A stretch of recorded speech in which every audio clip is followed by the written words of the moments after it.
Hello दोस्तों, ये video fail students के लिए है। अगेन आई एम रिपीटिंग, ये वीडियो जो मैं बना रहा हूँ वो जो बच्चे रिसेंटली बहुत कोई भी एग्जाम्स में फेल हुए हैं उनके लिए है। क्यों?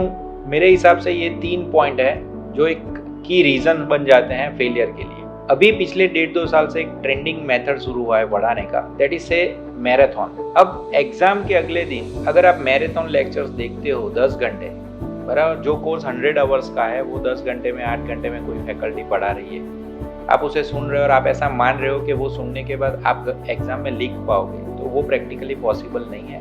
मैराथन रिवीजन जो है वो सर का रिवीजन होगा, आपका नहीं। और ध्यान से देखो, जब आपको एग्जाम देना है तो रिवीजन आपको करना है, सर का रिवीजन आपको कैसे हेल्पफुल होगा?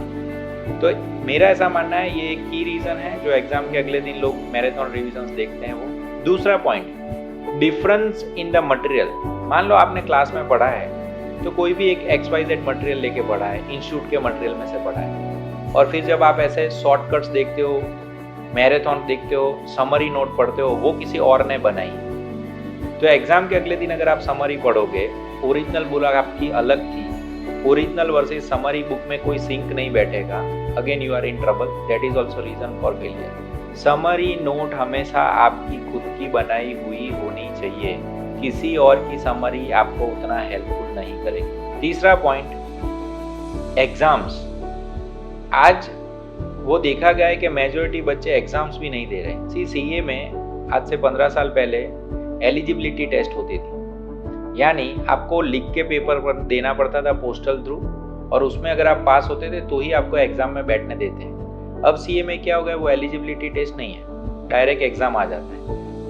बहुत सारे लोग टेस्ट कंडक्ट करते हैं, बट इंपॉर्टेंट है कि आप दे रहे हो कि नहीं। सी मिनिमम 2 और 3 मॉक टेस्ट अगर आप नहीं दे रहे हो ना, तो अगेन ये professional courses CA, CS, CMA में पास होना डिफिकल्ट है। तो मेरा ये मानना है कि ये वीडियो आप उनको शेयर करो ज़्यादा से ज़्यादा, जो बच्चे फेल हुए हैं। क्या ये 3 चीज़ वो कर रहे हैं, और ये 3 चीज़ करने की वजह से अगर वो फेल हो रहे हैं तो you have to work on it, कि इसको आप थोड़ा सा शॉर्टकट करो। एंड रिमेंबर, कोई भी प्रोफेशनल कोर्स पढ़ने का कोई भी शॉर्टकट नहीं, आपको पढ़ना ही है, सिंसियरली पढ़ना है, तो ही यहाँ पे सक्सेस मिलेगा। कोई भी 100 घंटे की चीज़ 5 घंटे में, 100 घंटे की चीज़ 10 घंटे में कोई पढ़ा रहा है, तो DH1 क्यों इतने सेशंस चल रहे हैं, क्यों इतने लेक्चर्स चल रहे हैं, क्यों इतना डिटेलिंग पढ़ना पड़ता है? सीए के बच्चे बोलते रहते हैं आपको कि हम लोग 8 घंटे पढ़ रहे हैं, 6 घंटे पढ़ रहे हैं, रैंकर्स बोल रहे हैं 10 घंटे पढ़ रहे हैं, और हम कोई भी चीज़ 2 घंटे में, 3 घंटे में रिवाइज कर देना है, पूरा एक्ट खत्म कर देना है, 800-1000 पेज की बुक आपको आधे घंटे में रिवीजन कर देना है। ऐसा कैसे हो सकता है? So remember, if you will work on shortcuts then it is going to be very dangerous for you.